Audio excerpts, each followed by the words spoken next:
банк санхүүгийн салбарын төвхөн чин хуудсыг нээсэн нэгэн үйл явдал өнөөдөр төрийн ордонд болсон байна. Хөгжлийн банк нь 600 сая долларын дунд хугацааны евро өрийн бичгийн хөтөлбөрийг олон улсын нэр хүндмүхий хөрөнгө оруулалтын томоохон компаниудтай хамтран хэрэгжүүлэхээр болж гэрээнд гарын үсэг зурчээ.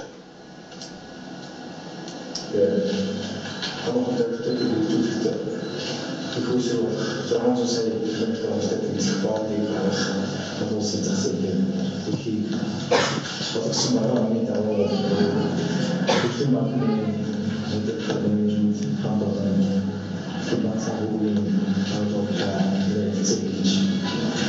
анхны санхүүжилт бонд гаргаж байгаа юм Монгол Улсын хөгжлийн банкнд Монгол Улсын эдийн засгийн өсөлтийг дэмжсэн, экспортын болон импортыг олох нэмэн өртөг шингээсэн бүтээгдэхүүн үйлдвэрлэлд чиглэсэн Монгол Улсын хөгжлийн тэргуулах болон стратегийн ач холбогдол бүхий салбарын томоохон төслүүдийг санхүүжүүлэх зорилготой төдийгүй улсын хурлаас батлсан тэргуулах салбарын төсөл хөтөлбөрүүдийг санхүүжүүлэх үүрэг хүлээсэн. За энэ гарын үсэг зурагцсанаар эхний ээлжийн 20 сая долларын бондын шилжүүлэг хийгдэн. За энэ нь бол бидний өмнө тавьсан байгаа төмөр замын төслийн техник эдийн засгийн үндэслэл, за зам орон сууцны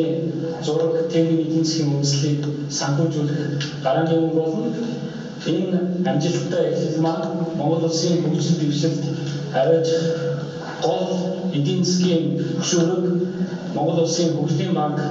байх болно гэдгийг бол та бүхэнд илтгэн харуулж чадна гэж хэлж байна. Энэ хүрээнд Монгол Улсын хөгжлийн банкны хэрэгжүүлж эхэлж байгаа дунд хугацааны евро өрийн бичгийн хөтөлбөр нь шинэ бүтээн байгуулалт дунд хугацааны зорилттой хөтөлбөр, төрөөс төмөр замын тээврийн талаар баримтлах бодлого, сайн шант аж үйлдвэрийн зохицолбор, өөрийн хөрөнгөөр гүйцэтгэн дараа төлөгдөх нөхцөлтэйгээр барих, авт зам, эрчим хүчний барилга байгууламжийн стратегийн ач холбогдол бүхийг тэргуулах чиглэлийн хөтөлбөрийг санхүүжүүлж эхлэх бодит боломжийг бий болгож байгаа төдийгүй уг хөтөлбөрийн хүрээнд нийт 600 сая доллартай тэнцэх хэмжээний өрийн бичгийг энэ оны 12 дугаар сар болон 2012 онд хэд хэдэн үнэтэйгээр Сингапурын хөрөнгийн бирж дээр ажиллахаар болж байгаа нэ.